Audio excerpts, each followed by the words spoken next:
Praise God. Palakpak mo kita sa Diyos. Nakakaulit na kayo na batiin mo yung matabi mo. Sabihin mo, good morning. Good morning. Praise God. Today mga kapatid, ay tutuloy po natin ang ating series. We are still on the series of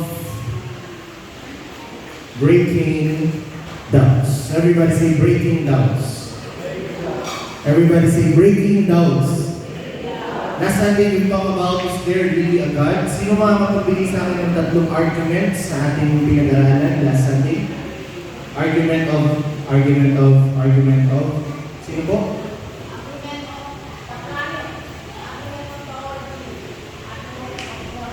Yes. Argument of design, yung una. Design yun. Argument of design, lahat ng bagay sa mundo ay komplikado ang disenyo. Therefore, we can conclude that there should be a designer. Then, argument of origin, lahat dapat ay may pinagmulan. Therefore, dapat merong creator.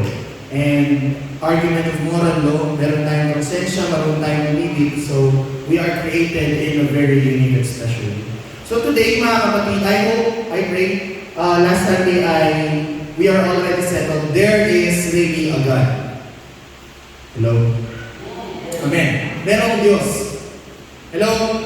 Kaya tayo narito, kaya tayo nabubuhay, kaya merong mga bagay natin napapansin nakikita sa ating paligid dahil merong Diyos na lumikha, merong Diyos na nakatingin, merong Diyos na nag-iingat, nagpapalag sa atin. So today, our chapter 2 for breaking doubts, nandiyan na naman si Kuya Bogart. Siya yung nagtatanong sa atin yung kalbo. No? Si Kuya Bogart. Chapter 2, ang kanyang tanong sa atin sa umagang ito, is the Bible reliable? Ang ating po bang mga binabasa, pinag-aaralan, sinusundan na libro, Biblia, ang Biblia po ba ay reliable? Amen. Kasi lahat ng ating mga katuruan sa church na ito, galing po yan sa Biblia. Lahat ng ating pinaniniwalaan patungkol sa Diyos, patungkol sa buhay, galing yan sa Biblia. Ang tanong natin sa umagang ito, bakit natin sinusundan ang Biblia? Bakit hindi yung Quran? Hello?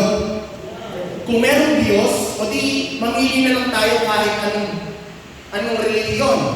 Bakit Biblia ang ating sinusunod? Bakit hindi Quran? Bakit hindi ang libro ni Buddha? Bakit hindi ang libro ng mga ibang religion? Bakit Biblia ang ating sinusundan at pinag-aaralan? Ang ating tanong sa umagang ito, is the Bible reliable? Reliable po ba ang Bible? Pansinin muna natin mag-aralan ang structure ng Bible. Meron akong ano ngayon, no? May laser na yan. Ang structure po ng Bible is Bible came from the medieval Latin word Biblia. Everybody say Biblia. Ang ibig sabihin po ng Biblia sa Latin ay books, mga libro. Ito yung galing sa salitang Biblos. Ang Biblos po ay isa siyang lugar sa ancient Phoenician. It's an ancient Phoenician city kung saan ginagawa po yung mga papyrus. Papyrus, ito yung galing papel. Okay? So sa Phoenician city, meron isang lugar. As a Phoenicia, mga kapatid, meron isang lugar na ang pangalan ay Biblos. Doon kinuha yung word ng Biblia, which means the books.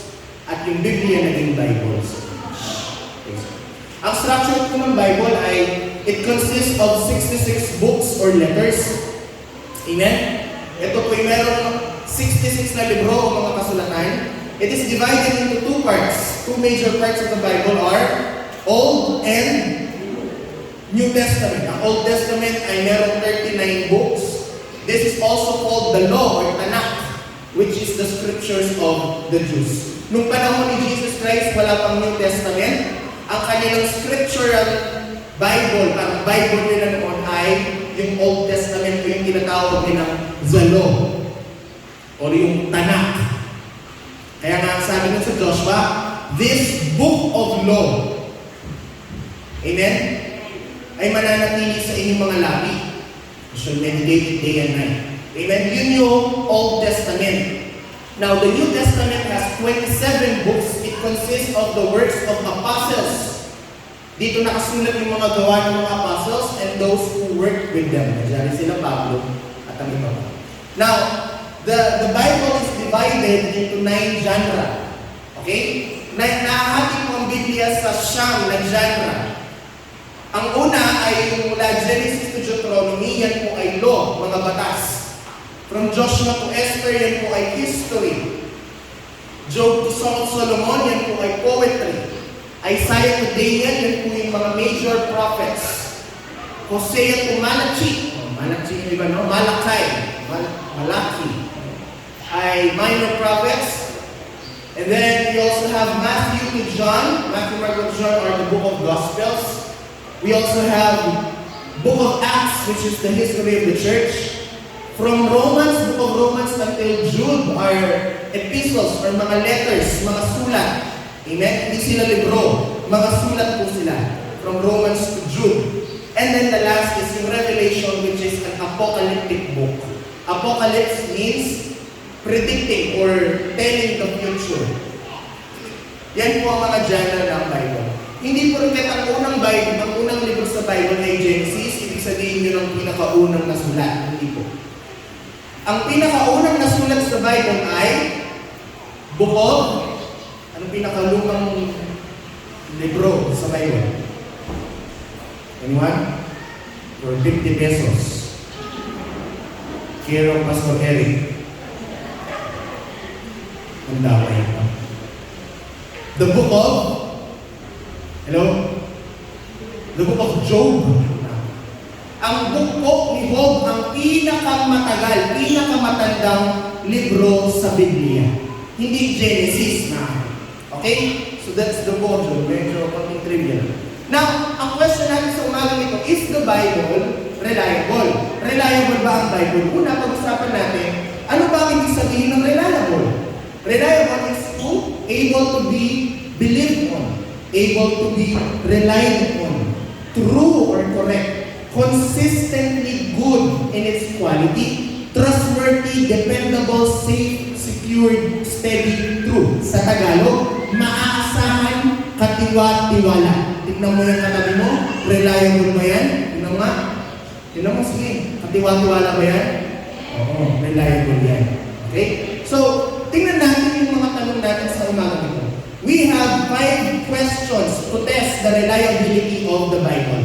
Okay? 5 tanong patungkol sa reliability ng Biblia. Number 1, ang unang mong tanong is, question number 1, to test the reliability of the Bible. Does the Bible claim to be uniquely inspired by God? Baka kasi pinapaniwalaan natin itong libro na ito, sinusunod natin siya. Eh siya mismo, yung Bible mismo, hindi naman pala niya sinabi na galing siya sa Diyos. Hello? So, ang una natin tanong, sinasabi ba, kiniklaim ba ng Bible na itong librong ito ay galing sa Diyos?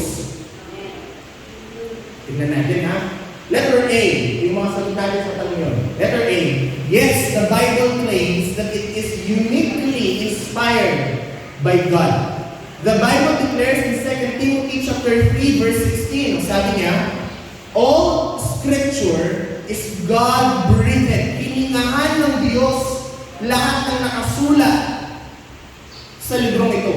And it is useful for teaching. Everybody say teaching. It is true. Ngayon, nagagamit ko siya sa teaching na ito. It is useful for teaching. It is also useful for rebuking. Ito, ayaw natin ito. The Bible is also useful for rebuking. Hindi lang ang Bible puro encouragement words. It is also beneficial and useful to rebuke us, meaning to correct us.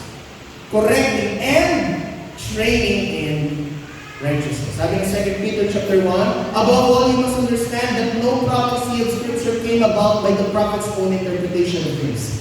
Ang sabi ng 2 Peter, tandaan natin na walang nakasulat sa Bible na sariling sinulat lang ng mga author. Take note, walang sinulat ang Diyos. Hello? Maging si Jesus, tao siya, wala po siyang sinulat na libro. Pero sabi ng 2 Peter, lahat ng nakasulat sa Bible, hindi yan kanya-kanyang interpretasyon ng mga nagsulat nito. They are all coming from the Lord. Prophecy never had its origin in human will, but prophets, though human, spoke from God. They spoke from God as they were carried along by the Holy Spirit. So yes, the Bible claims that it is uniquely inspired by God. Galing sa Diyos ang Biblia. Letter B, the writers claim to be inspired by God. Sinasabi ng mga writer ng Biblia na sila'y binigyan ng mensahe mula sa Diyos. The Spirit, sabi ni David sa 2 Samuel, the Spirit of the Lord spoke through me. Sabi naman ni Jeremiah chapter 2, the word of the Lord came to me. Sabi naman ni Pablo sa 1 Thessalonians, for you know what instructions we gave you by the authority by the Lord Jesus. So, hindi man si Lord mismo ang nagsulat ng Bible, pero yung mga nagsulat nito, they are saying na galing lahat sa Diyos yung kanilang mga sinulat. Hello? Pero syempre, maniniwala ba tayo? Mga tao lang yan. Pwede ko rin naman sabihin, inspired ako ni Lord, gagawa ko sulat. Maniniwala ba kayo? Syempre hindi. Kaya mamaya, mas makikita natin kung bakit reliable ang Lord. Next is si John. Sabi niya sa Revelation 1, the revelation from Jesus Christ which God gave. So, they're all claiming that they have a message inspired by the Lord. So let us see, Jesus claimed that the scriptures were inspired. Maging si Jesus, ang ating Panginoon. Sinabi niya sa atin, Matthew chapter 5 verse 18, for truly I tell you, until heaven and earth disappear, not the smallest letter, not the least stroke of a pen, will by any means disappear from the law until everything is accomplished. So sabi ni Jesus, langit man at lupa ay mawawala. Pero kahit isang tundok, kahit isang stroke ng lapis ng tinta, doon sa batas, doon sa Bible, sa kanyang salita, ay hindi mawawala hanggat lahat ng nakasulat ay mangyayari. That is what Jesus said. Luke chapter 24, He said to them, this is what I told you while I was still with you. Everything must be fulfilled that is written about me in the law of Moses. So, we can see Jesus, apostles, even the Bible itself, sinasabi sa atin, ang Bible ay reliable. Everybody say amen. Question number 2, para matest natin ang reliability ng Bible. What other evidence is there that the Bible is inspired by God? Anong mga ibang ebidensya outside the Bible? Hello? Ito na pag-uusapan namin ni Pastor Rodel kagabi. May mga ibang Christians, may mga ibang tao na naglilingkod sa Diyos na sinasabi nila, Bible lang ang babasahin ko. Hindi ako magbabasa ng ibang libro. Kasi Bible lang ang tama. Sino dito yung naniniwala doon? Na hindi ka pwedeng magbasa ng ibang libro. Bible lang. Nabawal magbasa ng ibang libro. Sino dito naniniwala? Well, no. Hindi mo pwedeng i-test yung reliability, yung trustworthiness ng isang libro kung hindi mo babasahin yung iba. Kasi kailangan mo mag-compare. Hello? Ba't ka maniniwala sa Bible kung sinabi niya ang plot ng mundo, alam naman natin, binudo mundo. Diba? You need to compare. Hello? Kaya nga nung nakita natin sa science, sabi ng mga research ngayon, ang tao, maabot na lang 70 to 80 years old. Pero pag titignan natin yung Bible, tama, sinabi na pala yung Bible, tagal na. Hello? Doon natin makukumpara, pag nagbasa tayo ng iba, makukumpare natin sa Bible. Okay. Reliable ng Bible. Because what it is saying is, definitely, kung alam mo po ba na bago pa dumating yung mga modern science, ang pagkakaalam nila ay yung mundo ay flat at meron siyang edge. Flat siya, tapos may dulo. Kaya natakot yung mga manlalakbay noon sa dagat na maglakbay kasi akala nila, pagdating nila sa dulo ng dagat, mahuhulog sila. Kaya nga walang nagtatangka. Kaya nung mga dumating mga Spaniards, alam niyo sa history, di ba? Kaya nga nung sila Magellan, di ba yung mga unang nakalibot ng mundo via ship, boat, doon nila napatunayan na, okay, bilog pala ang mundo, tama pa rin ba yun? Hello? So, tingnan natin, ano yung mga ebidensya outside the Bible na magsasabi sa atin, okay, yung libro na ating binabasa at pinaniniwalaan ay totoo. Letter A, Una, supernatural change.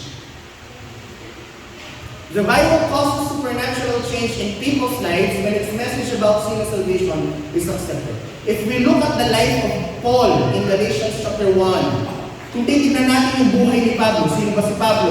Si Pablo ay yung tao na pumapatay ng mga Kristiyano.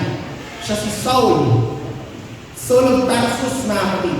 Pumapatay ng mga Kristiyano. But because it was revealed to him yung salvation na nagmumula sa Panginoon Kristo, siya'y nabago. There was a supernatural change. Tingnan mo yung katabi mo, dati hindi yan ganyan. Pero dahil sa pag-aaral at pangangaral ng salita ng Diyos mula sa Biblia, mayroong pagbabago sa ating lahat. So anong ebidensya? Una, anong ebidensya na ang Bible ay reliable? Una, tingnan mo sarili mo. Kung hindi totoo ang Biblia, hindi sana hindi ako binago nito. But there was a supernatural change. Mga adik na naging Kristiyano. Mga rapist na naglingkod sa Diyos. Mga magnanakaw na tumigil sa pagnanakaw. Mga pamilyang naayos dahil sa Biblia. Hello? Dahil sa salita. So, letter A, supernatural change. Ano ba? Fulfilled prophecies. Mga propesiyang na-fulfill, natupad. The Bible contains many prophecies recorded and then later fulfilled. Here are examples. Bigyan ko kayo ng mga example. Number 1, sa fulfilled prophecy. Alam niyo po ba na yung Israel, yung pagiging bansa ng Israel, Israel's birth as a nation, na-prophesy na po yan in Isaiah chapter 11 and Ezekiel chapter 37, 750 BC pa. 750 years before Christ. Hello? 750 years pa bago dumating si Kristo, sinabi na ng Isaiah, ang Israel ay magiging bansa. Nangyari ba yan? Of course, nangyari yan. 1900s na nangyari yan.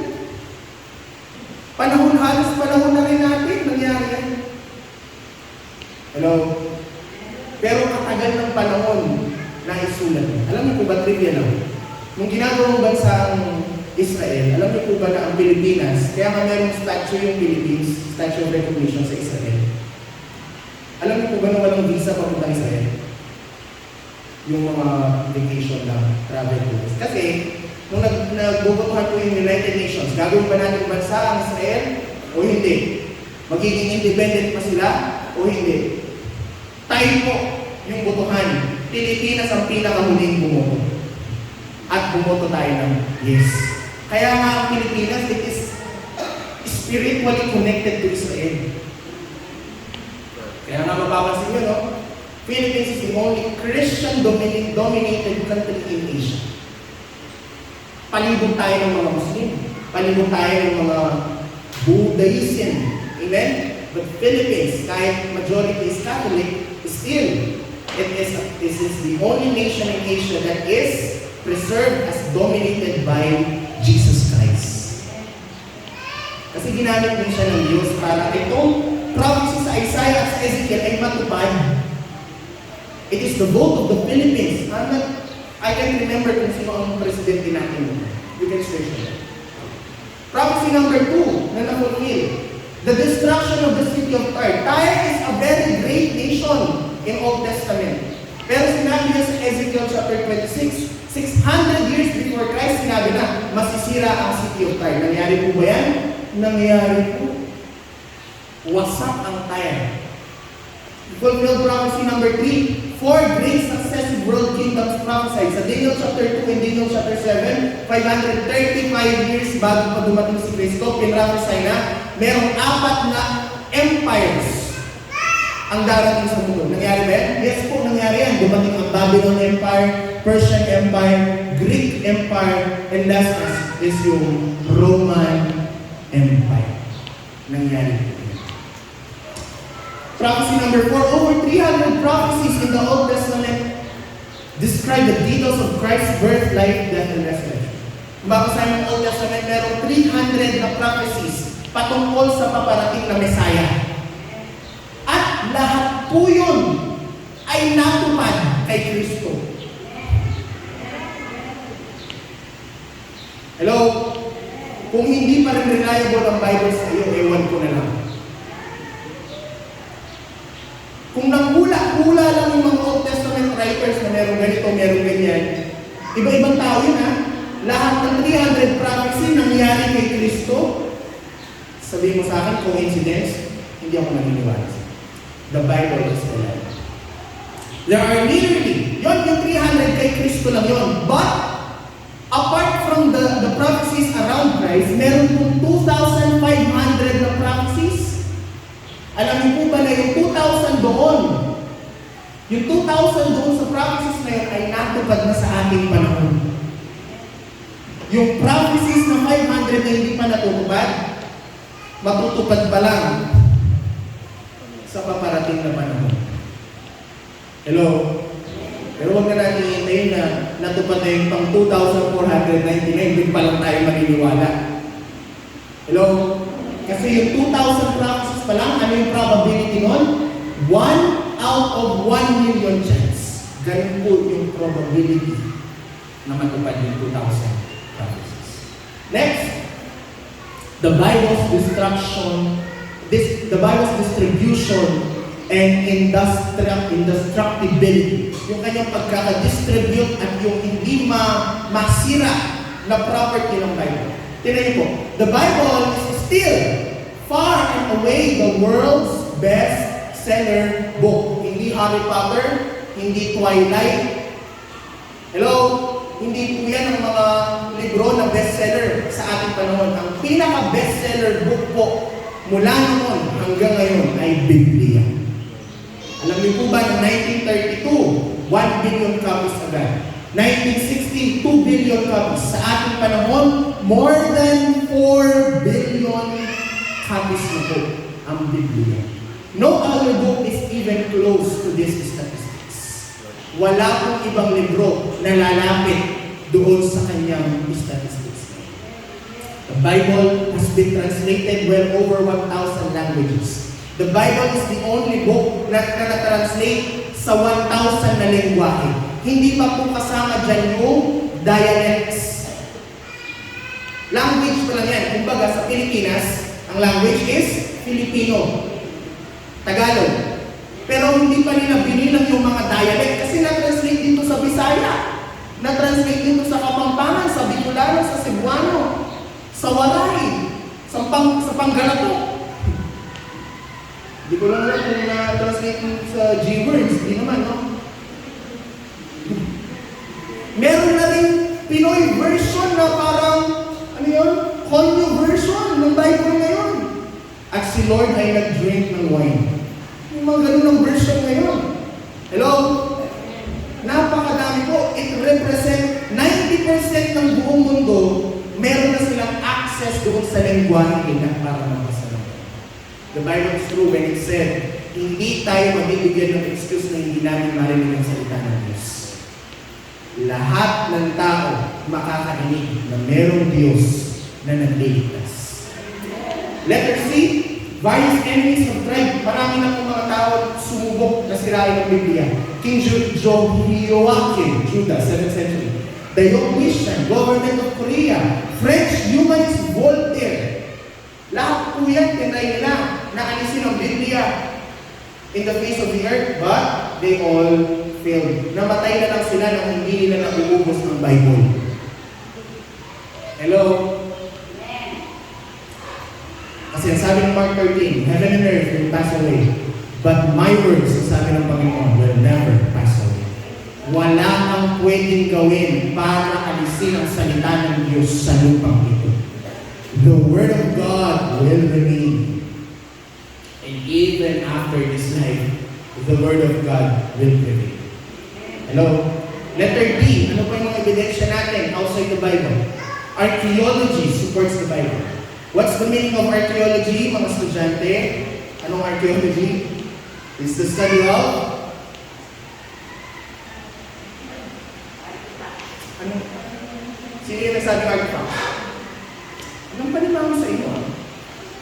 It's the study of artifacts. Archaeology is the study of history by artifacts.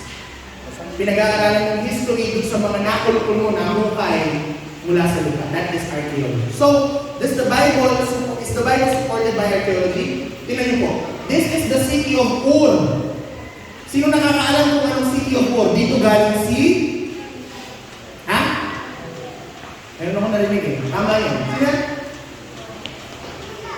Noah. Hindi. Si Noah. Brother Oner. Hindi. Galing si Brother Oner dyan. Mag-aaral lang yan eh. Dito galing si Abraham. Before siya tinawag ng Diyos, sabi niya, lisanin mo ang iyong pamilya, pumunta ka dun sa pangakong lugar na aking ibibigay sa iyo. Dito siya nakatira, in the city of Ur. Hindi kwento-kwento yung nandoon sa Bible about Abraham. Totoo siya, ayan. Pangalawa, there are a lot of artifacts na nakita na tumutugma din sa mga stories ng Bible. Story of David, nakasulat sa mga bato. Story of Samuel, story of... Nandyan po. Pangatlo, ito po yung city of Jericho. Ito yung nasa ilalim. Nakita na po nila yung city of Jericho. We have an archaeological fact that the city of Jericho, yung pinalibutan nila, at sumigaw sila doon sa pangpitong araw, at bumagsak. The city of Jericho, yung pagpasok nila sa Kanaan, totoo po siya. Hindi siya kwento-kwento. At totoo, parang yung mga bato ay, you can search on that. There is a mysterious platform somewhere in Middle East, mga kapatid, na para siyang base ng Torre ng Babel. But it's not confirmed. They are not saying, oh, ito yung Tower of Babel. No. But somehow, they are parang curious. Ano ba to? Amen? And yung lugar niya is parang connected doon sa tower. The story of the ark. Noah. Totoo ba ito nangyari? Na minsan ay lahat tayo nakalubog. Yung buong mundo nakalubog sa tubig. Alam niyo po ba na meron silang nakitang katulad nung kasi naka-indicate sa Bible ng sukat, di ba? Ng ark ni Noah. Alam niyo po ba, meron silang nakitang kahugis ng arko ni Noah at kasukat niya. At alam niyo kung nasaan to? Sa lugar na ang tawag ay Ararat. At ang sabi ng Bible, nagland ang ark ni Noah sa mounts, mga bundok bilang isa. Mga bundok ng Ararat. You can search. Alam niyo po ba na doon sa Sodom at Gomorrah? Kasi lugar pa rin yun eh. Yung Sodom at Gomorrah hindi pa rin matirhan dahil mainit. Dahil yung mga bato, pwede kang magluto ng itlog. Is it coincidence na sinulat sa Bible? Sinunog yan ng Diyos. Sodom at Gomorrah. Well, this is what an archaeologist will tell us. Nelson Bluet, leading Jewish archaeologist. Hindi po ito Kristiyano ha, yung tawag ito. Pero tingnan niyo ang sabi niya. Hindi siya Kristiyano, archaeologist siya. Pero ang sabi niya, it can be categorically stated that no archaeological discovery has ever controverted a biblical reference. Wala pa kaming nakitang archaeological fact or artifact na kumukontra sa kung anong sinasabi ng Bible. Lahat tumutugma. Palapakan mo muna ang Diyos.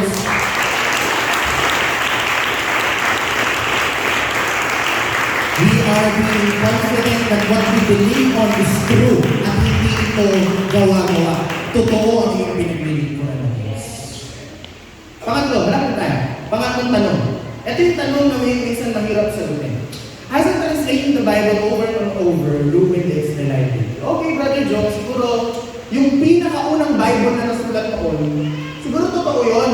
Kaso na-translate na siya ng ilang ulit, di ba? Sabi mo kanina, 1,000 beses na, 1,000 languages na. Hindi ba kaka-translate nito yung reliability niya na wala na? Kasi iba-iba ng tao yung nag-translate. Alam niyo po ba na yung English translation na meron tayo ngayon, specifically yung King James, hindi po siya na-translate sa ibang language. Hebrew, naging Chinese, naging Japanese, naging ganito, tapos naging English. Hindi. Yung English translation na meron ka ngayon sa Biblia mo, it is directly translated from the original Hebrew and Greek translation. So, accurate po ang kanyang translation. Pangalawa, the reason we have many different English translations is that scholars have continually updated them to incorporate new linguistic research to keep up with changes in modern English. Bakit may NIV? Bakit may King James? Bakit may ESV? Bakit may Amplified? Bakit may ASV? Bakit may NASB? Bakit may NKJV? Ang dami ng English. Hello? Sa Tagalog na lang, may ang dating Biblia, ADB. Merong Tagalog official version. May Konyo version ng Tagalog. Ang dami ng Tagalog. Bakit iba-ibang translation? Kasi po, the people are scholars, specifically, they're trying to keep up. Nagbabago po ang English, nagbabago ang Tagalog. Dati, alam niyo ba, na yung word ng pasaway, wala yan sa dictionary ng Tagalog. Baka in the next generation, yung word na shish, meron na sa Tagalog dictionary. At baka nandun na rin sa Biblia, sabi ni Pablo, shish, kamali ako. Why? Hello. Bakit yung King James Version meron siyang V? Thou. Thy word, imbis na your word, thy word. O kaya, I call to thee, imbis na I call to you. Kaya, thou art my Lord, imbis na you are my Lord.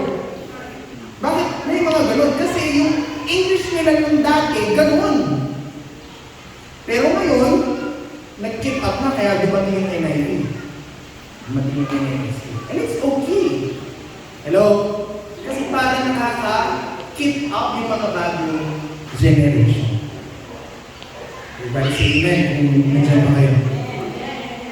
So that is why, hindi natin pwede sabihin kaka-translate na bago na. No. It is still the original translation. But, it tries to keep up. Tinatry niyang sumabay. Hello? Doon sa mga tao. Kasi, bakit ka magsusulat ng Bible na hindi naman nagigets ng tao? Hindi wala rin sense. E di yun nga yung purpose na itindihan ng tao. Meron Diyos na nagliligtas. Question number 4. How do we know that we have what Moses, David, Jesus, or Paul really said? Paano natin masisigurado na yung sumulat ng mga tao noon? Yun yung original na meron tayo ngayon na hindi nila pinalitan. Baka may dumating na tao, papalitan ko ito sinabi ni Pablo, papalitan ko ito sinabi ni Moses. Letter A, para sa Old Testament, the Jewish people had scribes. Everybody say scribes. Kapag nagpa-test tayo, kasama to ha. Ang mga taong tinatawag ng scriba, sila po yung mga nagkokopya, sila yung mga taong Xerox copy, Xerox machine. Wala pang Xerox machine noon. Hello?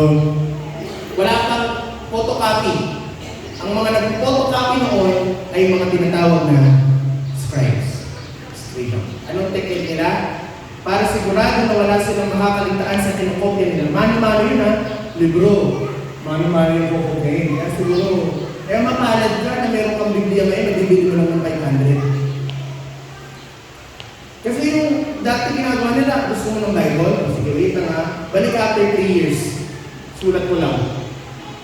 Ganun sila mano-mano ang pagkokopya at binibilang nila yung mga salita. Pagkatapos nilang bilang yung salita, bibilangin nila yung letra. Alam pa nila kung ano yung middle na salita.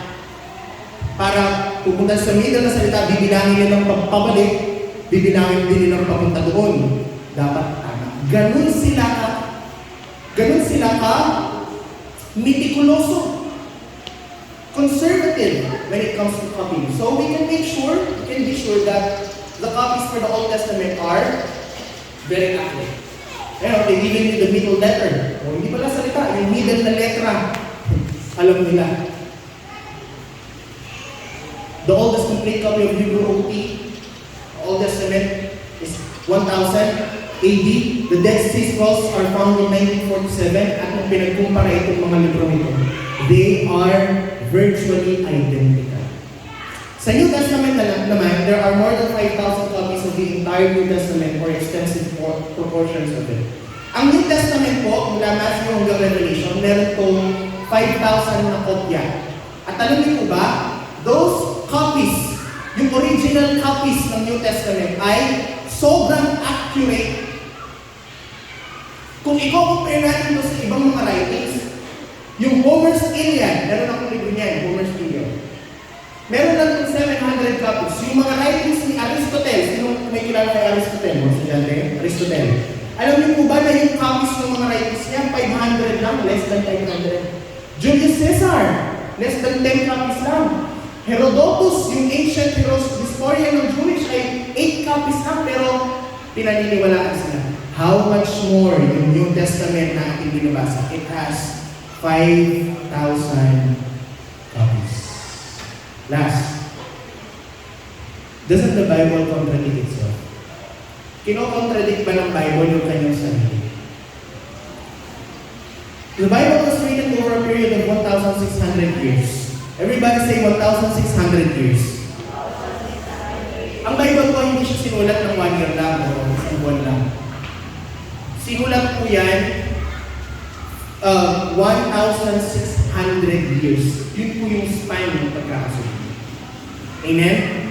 Mula yung sa pinakaluma, yung kay Job. I'm not sure kung ano yung pinaka-bago, modern na nasulat. Pinaka-last na nasulat sa Bible. But yung span nun ay 1,600 years. Yung mga nagsulat po nun, hindi po sila magkakakilala. They are 40 authors. 40 na manunulat ang nagsulat sa buong Bible. Galing po sila sa 3 kontinente at ginamit po nila ang 2 major na lingwahe, Hebrew and Greek. Ang mga writers po nito ay, hindi ko sinulat lahat, pero ang ilan sa mga writers ng Bible, merong Egyptian trained scholar katulad ni Moises, merong mga nagsulat na general katulad ni Joshua, may mga hari na nagsulat sa Bible, si David at si Solomon. May mga farmer, si Amos, nagsulat din siya ng kanyang ng libro. Merong mga mangingisda katulad ni Pedro. Merong mga tax collector katulad ni Matthew. Merong mga guro o rabbi katulad ni Pablo.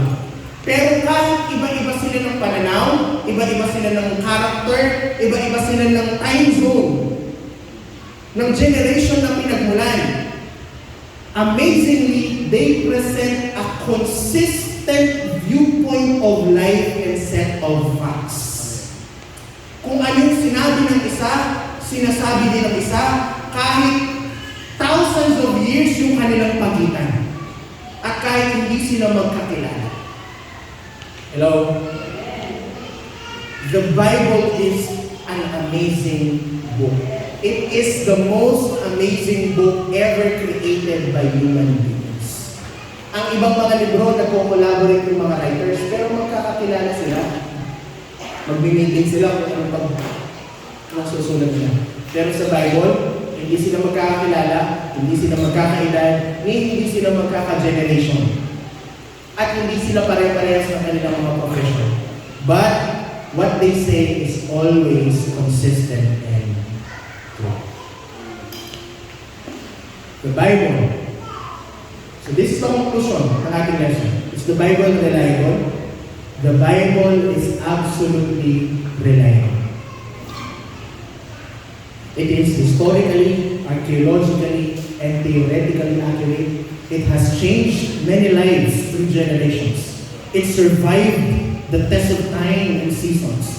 It has made an impressive impact in our world, and it will continue to shape the hearts of many. The Bible is amazing.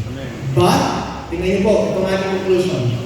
But, in the end, it is still up to us, up to you and up to me, to read and obey His words. Kahit gano'n ka-amazing ang Biblia na meron tayo, kung hindi mo ito babasahin at susundin, wala itong maitutulong sa iyo.